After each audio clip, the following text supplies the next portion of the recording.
Kali ini kita berkenalan dengan Tebing Tinggi, kota lemang di Sumatera Utara. Pada awal perkembangannya, Tebing Tinggi berawal dari kawasan permukiman di sepanjang Sungai Padang dan Sungai Bahilang. Dari kawasan inilah, wilayah ini mulai dihuni sekitar pertengahan abad ke-19. Selanjutnya, berdasarkan kesepakatan tokoh masyarakat, tanggal 1 Juli 1917 ditetapkan sebagai awal berdirinya kota Tebing Tinggi. Memasuki fase berikutnya, tepatnya pada masa awal kemerdekaan Indonesia, perjalanan kota ini turut diwarnai berbagai dinamika. Dalam konteks tersebut, pemerintahan kota mulai dibentuk kembali, meskipun kondisi saat itu belum sepenuhnya stabil.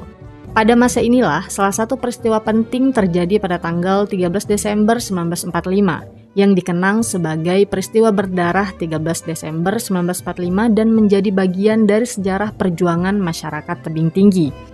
Setelah melewati masa tersebut, perkembangan pemerintahan kota terus mengalami penyesuaian. Pada periode-periode berikutnya, struktur pemerintahan Tebing Tinggi menyesuaikan diri dengan perubahan kebijakan nasional, mulai dari pembentukan hingga pembekuan Dewan Kota, serta penerapan kebijakan otonomi daerah. Seiring proses tersebut memasuki era 1970-an, penyelenggaraan pemerintahan di kota Tebing Tinggi berjalan lebih tertata. Meskipun masih menghadapi keterbatasan dalam penyediaan sarana dan fasilitas daerah. Di luar dinamika pemerintahan, kehidupan masyarakat Tebing Tinggi juga berlangsung melalui berbagai kegiatan ekonomi. Dalam kesehariannya, sektor perdagangan dan kuliner menjadi salah satu yang menonjol.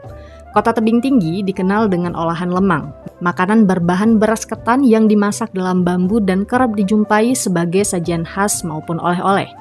Sementara itu, masyarakat lainnya bekerja di sektor jasa, pemerintahan, industri kecil, serta sebagian di pertanian dan perkebunan di wilayah pinggiran kota.